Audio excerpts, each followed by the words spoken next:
पाकिस्तान तहरीक-ए-इंसाफ रहनुमा फवाद चौधरी इस वक्त मीडिया से बात कर रहे हैं। के लिए सोमवार को इस्लामाबाद में होगा। इसके साथ साथ आज़म सवाती ने chief justice Islamabad high court के ऊपर अपनी तहफ़्फ़ुज़ात का इजहार किया है और दुरुस्त तौर के ऊपर किया है। कभी भी ये नहीं होता कि आप देखिए कि एक जज जिसने फैसला रिजर्व किया हुआ था आज़म सवाती का, उसको एडमिनिस्ट्रेटिव साइड के ऊपर इस तरह से तब्दील किया गया और फिर नया जज लगा जिसने आके पहला काम यही किया कि उनकी ज़मानत जो है वो मुस्तरद की गई। और बदकिस्मती से पाकिस्तान की जो इस वक्त जुडिशल हिस्ट्री है वो रिपीट हो रही है और हम समझते हैं कि आज़म सवाती के मामले में जिस तरीके से इंसानी हकूक़ को पामाल किया गया, 45 चार्ज दर्ज की गई, उसके ऊपर हमें बड़ा शदीद कंसर्न है और इंशाअल्लाह इस मामले को मंतकी इंजाम तक पहुँचाना इमरान खान साहब और पाकिस्तान तहरीक-ए-इंसाफ की सीनियर लीडरशिप का कहना को मंतकी इंजाम तक पहुँचना ज़रूरी है और हम इंशाअल्लाह इस मामले पूरी प्रोटेस्ट जो है वो करेंगे। उसके बाद कल से पूरे पाकिस्तान एक महंगाई और जो इकॉनमी का जो हशर नशर हो गया है, बिजली आ नहीं रही, गैस की शॉर्टेज है, तेल महंगा हो रहा है, किचन आइटम्स जो हैं वो आसमान के ऊपर चले गए हैं। इन तमाम मामलात के ऊपर कल से तहरीक-ए-इंसाफ मुल्क गिर एहतजाजी तहरीक का आगाज़ कर रही है। 3 हफ्तों तक पहले मरहले में हमारे MNAs और MPAs अपने हलकों में इन एहतजाजी तहरीकों की क़यादत करेंगे। पूरे पाकिस्तान में जो लोग हैं उनको चाहिए कि वो बाहर निकलें, तहरीक-ए-इंसाफ की इस एहतजाजी तहरीक का हिस्सा बने। 3 हफ्तों के बाद इमरान खान इंशाअल्लाह इस तहरीक को ज्वाइन करेंगे और हम दोबारा सड़क के ऊपर होंगे और ये सिलसिला जब तक ये हुकूमत नहीं जाती इंशाअल्लाह ये सिलसिला जो है वो दोबारा जारी होगा। टेक्नोक्रेट हुकूमत की जिस तरीके से बाज़गश्त सुनाई दे रही है, तहरीक-ए-इंसाफ की लीडरशिप ने आज इसके ऊपर गौर किया है और इसको मुस्तरद किया। किसी तौर के ऊपर भी टेक्नोक्रेट हुकूमत की पाकिस्तान में गुंजाइश नहीं है और आइन के तहत नए इंतखाबात पाकिस्तान के मसाइल का वाहिद हल है। लिहाजा जो भी क्वार्टर्स पाकिस्तान के अंदर टेक्नोक्रेट गवर्नमेंट का ख्वाब देख रहे हैं, हम बता दें कि ये पाकिस्तान के अवाम को कबूल नहीं होगा। पाकिस्तान के अवाम को सिर्फ आम इंतखाबात कबूल है, इसके अलावा कोई और सेटअप पाकिस्तान में नहीं चल सकता। और मौजूदा हुकूमत को भी हम कहना चाहते हैं कि आप गैर आइनी मामलात में शराकतदार ना बने। बहरहाल आप सियासी जमातें हैं, आप इलेक्शंस के ऊपर जो है वो अपना फोकस करें, पाकिस्तान के अवाम के पास जाने की हिम्मत पैदा करें। जो आपका एटीट्यूड है कि आपने इलेक्शनों से भागना है, चाहे उसके लिए आपने पहले नवाज शरीफ ने इस मुल्क में मार्शल लॉ लगवाने की कोशिश की, जब उसने फौज की जो लीडरशिप की तब्दीली का मामला था उसके ऊपर तनाज़ा बना के नवाज शरीफ मुल्क में मार्शल लॉ लगवाना चाहते थे। सिर्फ इमरान खान के तदब्बर और तहम्मुल की वजह से ये ट्रांजिशन मुकम्मल हुई और मुल्क में मार्शल लॉ नहीं लगा। अब ये चाहते हैं कि पाकिस्तान में इलेक्शन ना हो, चाहे टेक्नोक्रेट गवर्नमेंट बन जाए। देखें, इसके ऊपर ये मुमकिन नहीं होगा। जो भी टेक्नोक्रेट्स आएंगे वो मामलात को नहीं संभाल सकेंगे और मैं एस्टेब्लिशमेंट को भी बताना चाहता हूं कि फिर सारा जो कसूर है वो आपका निकलेगा और आपके ऊपर उसका ब्लेम आएगा। लिहाजा इस मामले के ऊपर बहुत गहरा गौर व हौज करें और पहले आइडियाज़ 7-8 महीने में जिस तरह के आइडियाज़ आए और नाकाम हुए, ये भी एक और ऐसा ही आइडिया होगा जो बुरी तरह पिट जाएगा। ऐसे आइडियाज़ ना सोचें। पाकिस्तान को लैब रैट ना बनाया जाए, हमें लेबॉर्ट्री का चूहा ना समझा जाए पाकिस्तान के अवाम को, जिसके ऊपर रोज़ नया तजर्बा करना ज़रूरी है। पाकिस्तान के अवाम को आइन में दिए गए हकूक़, आइन में दिया गया सियासी निज़ाम उनका हक है। फंडामेंटल राइट्स जिस तरह सस्पेंड है गुज़श्ता 8 महीनों से पाकिस्तान के अवाम के, वो फौरी बहाल किए जाएँ, पाकिस्तान का आइन बहाल किया जाए और इंतखाबात की तरफ बढ़ा जाए। ये हमारा आज का बुनियादी फ़लसफ़ा है और बयानिया है और इसी के ऊपर हम जो है वो समझते हैं कि वो आगे बढ़ना चाहिए।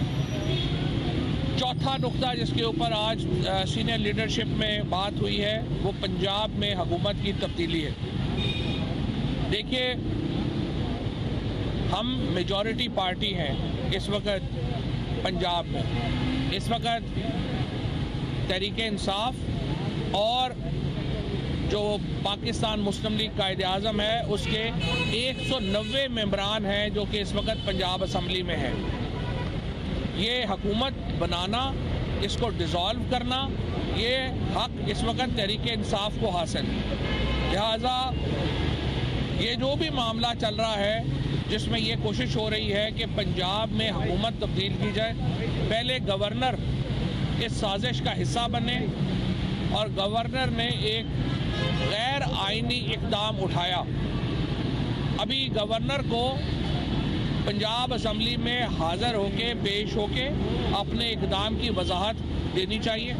उन्होंने उसके ऊपर प्रिविलेज मोशन दिया है।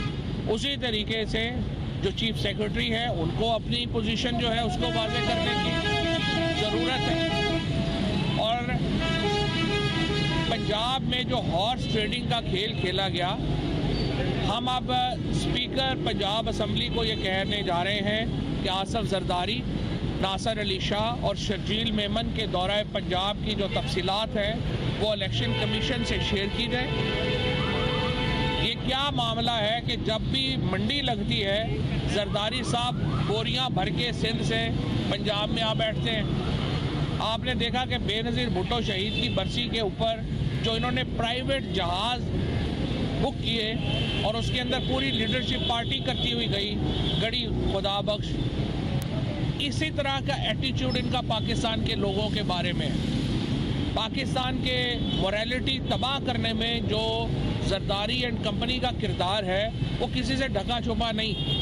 लिहाजा जो इस वक्त मामला चल रहा है कि पंजाब में MPs को ख़रीदा जाए और ख़रीद के पहले मरहले में उन्हें कहा जाए कि आप असम्बली से एब्सेंट हो जाए। किसी को कहा जा रहा है कि आप दुबई भेज देते हैं, किसी को कहा जा रहा है कि आपको उम्रे के लिए भेज देते हैं, किसी को कहा जा रहा है कि आपको लंदन अमेरिका भेज देते हैं और साथ आपका सारा जो मामलात हैं वो भी हम टेक केयर करेंगे। बहुत ही कोई मैं समझता हूँ कि बेगैरत ही होगा जो इस किस्म की ऑफ़र जो है उसको कबूल करेगा। और मुझे उम्मीद है कि पंजाब असम्बली के तमाम अरकान अपनी लीडरशिप के साथ मुखलिस हैं, मुखलिस रहेंगे। और 20 लोग जिन्होंने पहले छोड़ा था उनका हशर भी आपने देख लिया कि पाकिस्तान के लोगों ने, उनकी सियासत ही ख़त्म हो गई। जो लोग मौके के ऊपर तहरीक इंसाफ को छोड़ के गए, इंशाअल्लाह ये जो हॉर्स ट्रेडिंग का खेल है इसको भी नाकाम हम बनाएंगे। नो कॉन्फिडेंस मूव के लिए हमने पार्लिमानी पार्टी का इजलास जो है वो जनवरी के पहले हफ्ते में हमने तलब किया है। डेट उसकी फाइनलाइज जो है वो हो जाएगी और उसके बाद हम जो ही कॉन्फिडेंस मूव लेंगे हमने पाकिस्तान की ये जो पंजाब असम्बली है उसकी तहलील की तरफ हम जाएंगे। ये हमारा फ़ैसला जो है वो उसके ऊपर बिल्कुल मुतफ़िक़ा है। यहाँ पे मैं सिर्फ आखिर में जो MNAs आज असम्बली में पेश हुए उस पर बात करना चाहता हूँ। हमारे 127 MNAs ने असम्बली में इस्तीफ़ा दिया, उनमें से 123 MNAs ने असम्बली में खड़ा होकर इस्तीफ़ा दिया। ये इस्तीफ़े इज्तिमाई थे।